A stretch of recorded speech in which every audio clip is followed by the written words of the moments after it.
Hello. As you may have noticed lately with the Bruins, we have a lot of guys in the lineup who aren't going to be able to stay in the lineup because of guys returning from injury come playoff time, which is just around the corner. I believe playoffs start about 2.5 weeks from now, 2 weeks from now, something like that. So these guys are coming back quick, and because of that, there's been a lot of debate online over who should be in the Bruins lineup come playoff time, what the line should be, who should sit, who should start, and all that. So I'm going to go over forwards and defensemen who I think should play and where they should play in our lineup. As you can see, I already have three people on the board. I got Marchand, Bergeron, and Krejci. They're almost always where they are on the board. Marchand first line left wing, Bergeron first line center, Krejci second line center. The first thing I'm going to do that a lot of people are going to disagree with is I'm going to put Jake DeBrusk on the first line right wing. Jake DeBrusk has been playing off wing most of the year, and he's been doing a good job of it. Put him with two of the most dynamic players on the team and one of the most productive lines in the league, and I think he continues his solid production. Now, you may think, why would I move Pastrnak down? That's kind of demoting him. It's not really demoting him. It's more just giving Krejci more help. I really believe that depth wins Stanley Cups. If you watch the Penguins, you've realized that Phil Kessel's on their third line, and Phil Kessel and Pastrnak are on the same level of like explosiveness and scoring and all that. And it really doesn't matter where they are as long as they're in your top three lines. If they're good enough, they're going to put up points. Pastrnak, whatever line he's on, he's going to put up points. So I think putting him with Krejci is a smart move because it gives Krejci an easier time to score. And you want your scoring to be more spread out than just on the first line. So that's why I put DeBrusk there. And as you may have guessed from me saying it, Pastrnak would then go on my second line for reasons I just said. Now, on the left side, you got many options. You could go Danton Heinen. You could go Ryan Donato. You could even upgrade Tim Schaller if you really felt like it for the Wolves. But I feel like there's only one answer for this line, and this is going to be a very versatile line come playoff times if healthy. And that's Rick Nash going to Pastrnak and Krejci. There's so many ways that line could beat another team. You got Rick Nash in front of the net, who causes havoc when he's there. No, he doesn't get a lot of assists, but he creates a lot of havoc in front of the net. And with Krejci and Pastrnak on his line, you best believe they're going to get him the puck in front. And that line would be deadly, in my opinion, if it is a line in the playoffs. I really like that line, and I hope to see it. I don't think he will, because I think they're going to keep Pastrnak on the first line. Because when Pasternak's on that first line, you can make a solid argument it's the deadliest line in the league. Up there with Stamkos and Kucherov and whoever they put on that line. But I think Bergeron, Marchand, Pastrnak can beat you in more ways, but I value depth. Third line center, I think most people will agree with this. I go Riley Nash.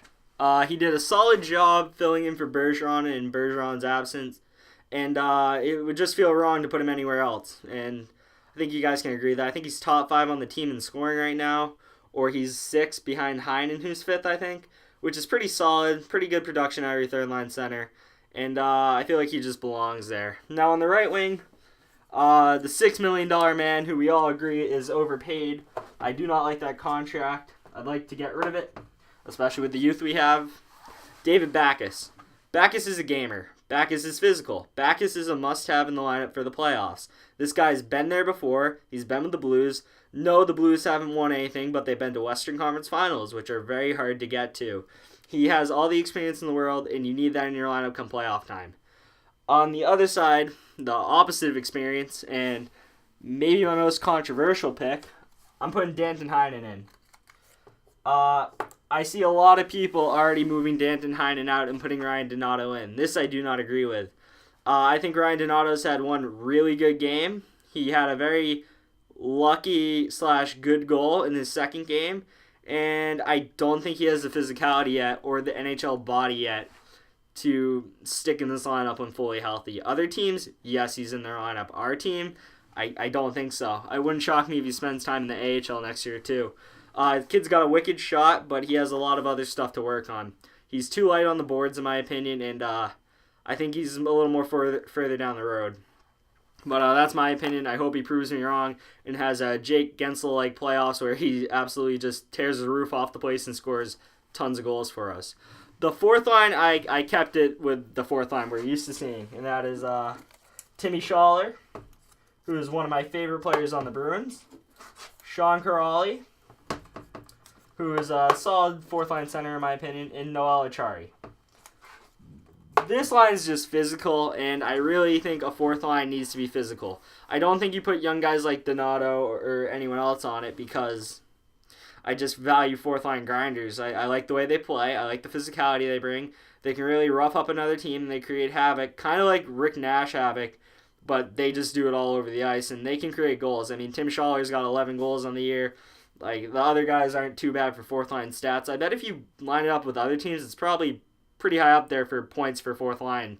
A consistent fourth line, that is, because, some guys might drop from, like, the third to the fourth, and that's not, like, right to compare third liners against fourth liners. But, this is my lineup. Who I would sit out is Schwartz, who I don't really think that's too controversial.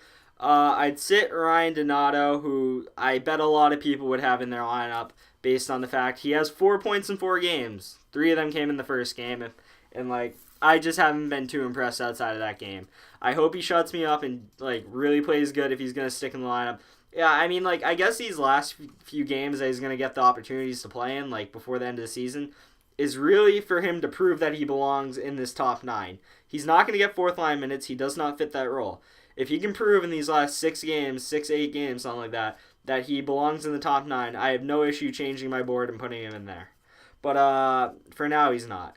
Brian Gionta. This shouldn't surprise anyone because it's Brian Gionta. He's 40. He was brought in for depth. He is what he is. A guy who I could see getting some time in the playoffs on the fourth line. I think he will get his opportunities in the playoffs. Tommy Wingels. I feel like Tommy Wingels is probably the most likely out of the 3 that I kept out to get a significant time in playoffs, because if he plays good in the playoffs, he can score. He can play on the third line. He can play on the fourth line. He really fits wherever you put him. I doubt we're going to be fully healthy. Tommy Wingels slides right into the right side. And that does it for the forwards part. I'm going to now switch over to defense. Okay, now we move on to defensemen. I think this is a little easier for me to do. I'm not as conflicted. I'm very confident in my top 6 for this. So I'm just going to get into it. Obviously, on the first pair, fully healthy, you have Chara, and you got McAvoy. Now, most Stanley Cup teams need a shutdown pair, or at least an elite defenseman. Now, I'm not sure either of these guys you consider a real number 1 at this point. You got Chara, who's on his way down, and you got McAvoy, who's on his way up. Both different points of their career, polar opposites in points of where their careers are going. Both are extremely capable, though. Charlie McAvoy on his best night is a number 1 defenseman, and Zdeno Chara on his best night is a number 1 defenseman still. This is a very capable pair. They can shut down anyone in the league on any given night. You just got to hope that rookie mistakes don't come into play and Chara's skates stay with him, because he's lost a little speed. His stick makes up for it. He's really good defensively. It's just hopefully he doesn't get burned, and hopefully McAvoy doesn't make too many mistakes. I believe this can be a very capable number 1 pairing in the playoffs, and I think it could lead to a decent amount of success in the playoffs. I feel like everyone agrees Krug's on the second pair. Krug has had a career year this year, in my opinion. Not just offensively. I'm not even sure if this is his best numbers year, but just on the eye test. Krug he's up there. He's one of the more elite top 4 defensemen. He's on the verge of being top 2, in my opinion, but he's top 4 at the moment. He's really well-rounded at this point. He's not as much of a liability defensively as he used to be. Yeah, no, he's not a shutdown defenseman, but he's a lot better defensively, and his offensive upside's too good to not play him in all situations at this point, except for the penalty kill, obviously. But he's extremely good on the second pair, and I like Torrey Krug a lot this year. Who goes with him is a little bit more of a debate. You could do Krug and Carlo. You could do Krug and Holden. McQuaid. Actually, Holden's on the left side, I'm pretty sure. But you could do McQuaid. But I'm going to go with Kevin Miller. Kevin Miller has been playing good of late, and this is one of the times I'm going to ride the hot hand. Kevin Miller, short leash on the second pairing, but he definitely deserves to be there in my opinion. This is what I'd run with. Miller and Krug, I just think would work well together. They played together before. Miller brings that physicality. Krug brings the finesse. I just like the way the pair looks, and I think Miller's earned a top 2 pairing spot this year. I think he's been great. Now, I feel like a lot of people are really happy with another rookie this year who goes by the name of Matt Grzelcyk. Now, unlike McAvoy, this was a surprise. We didn't expect Grzelcyk to be as good as he was this year. He's like 5'9", 5'10", undersized defenseman, but his hockey IQ is through the roof. He makes a lot of smart plays. I rarely, in my reviews, look back at a goal and think, man, Matt Grzelcyk really shouldn't have done that. And just the fact that I can say that, I really think Grzelcyk is a solid defenseman and a very good top 6 defenseman. This is why Boston's so good, the depth they have in defense. Matt Grzelcyk could be a top 4 defenseman on other teams this year. Now, ideally, no. Ideally, he's in third pairing. But on other teams, he could be top 4 and forced to play those minutes. And when he's played those minutes with us, he's been fantastic. So, I mean, I think Grzelcyk deserves that third spot over other guys who you may think deserve it. Brandon Carlo. Now, I know a lot of people don't like Carlo. I personally see a decent amount of upside with Carlo in the future. I don't think Carlo is there yet, and I don't think he's ready for top 4 minutes in the playoffs. I don't think he should get that responsibility yet. I think in a limited role, he can simplify his game and play good hockey. Third pairing, I think he can do that. Also, one thing about playoffs, which I think he deserves a chance, is some people are gamers in the playoffs.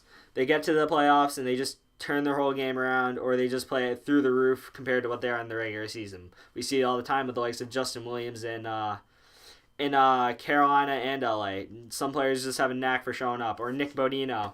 There's just players who play good in the playoffs. I know those are forwards, so maybe not the best comparisons, but just to let you know, like, some people just play better in the playoffs, and maybe Carlo's one of them. That's the hope with this, because if not, these two guys who I've withheld from the lineup may just find their way into it, because there's a short leash because of how much depth we have and how much talent we have. The reason Nick Holden's not in the lineup is because I really don't like him. I don't really care for him. I don't think he brings anything offensively. I think he gets blown by defensively. I see why the Rangers gave him to us for a 5th-round pick. I'm just not a big fan. Yes, he can fit in there if injuries, and he's not the worst player in the world, but I'd much rather have him not out there. And Adam McQuaid, which Adam McQuaid will take Brandon Carlo's spot if Carlo does not play good. Carlo makes some dumb decisions. McQuaid doesn't make as many. Carlo can make more plays, and he's better at defending in his own zone than McQuaid, but McQuaid doesn't make as many stupid mistakes, so really pick your poison. Do you want a guy who can make more plays, like I went with, or do you want a guy who's going to not mess up as much? I went with the guy who's going to make more plays. And you also got Paul Postma, who I don't have in this pile, but let's be honest, if Paul Postma's playing, we're probably not going to be in the playoffs for a lot longer, because that means we're still going to get killed by injuries. And I know I just butchered that last sentence, but injuries have been killing us. If Postman's in the lineup, that means injuries are still killing us. And that's my lineup. I think they could do a lot of damage in the playoffs. Definitely win around. Maybe 2, maybe 3, maybe the Cup. I don't know. The Stanley Cup playoffs are impossible to predict. But tell me what I got wrong, in your opinion, because this is mine. And tell me what you would do differently. I've been your boy PatTar98. Hit like if you like the video. Hit subscribe if you really like the video. And I'll see you tonight to review the Bruins versus the Winnipeg Jets.